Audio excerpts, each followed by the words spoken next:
salaamullaahi calayk daawadayaal meel walba joogtaan kusoo dhawaada war xiiso leh.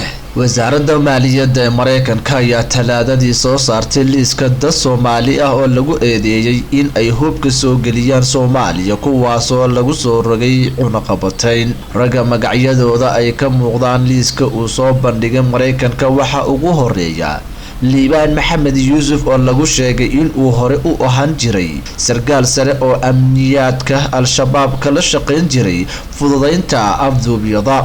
Mareykanka ayaa sheegay in liibaan uu ka tirsanaan jiray amniyaadka hadda se uu yahay ganacsade si rasmi ah ugu shaqeeya ururka Daacish ee Soomaaliya. waxaa lagu tilmaamay in shirkadiisa liibaan General Trading gaarko uu lacago u marsiiyay ururkaas.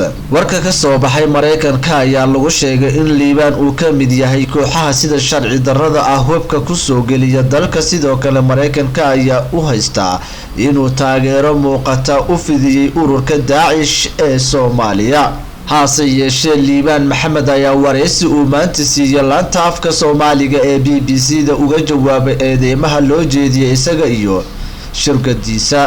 liiskan cusub ee uu Mareykanka soo saaray ee ay Soomaalida ku jiraan ayaa noqonaya midkii labaad ee uu dalkaas soo saaro muddo ka yar 3 toddobaad. Mareykanka ayaa 17 bishii Oktoobar shaaciyay magacyada rag Soomaali ah oo uu ku daray liiska argagixisada kuwaasoo uu ku eedeeyay in ay al-shabaab ka caawiyaan dhinaca dhaqaalaha.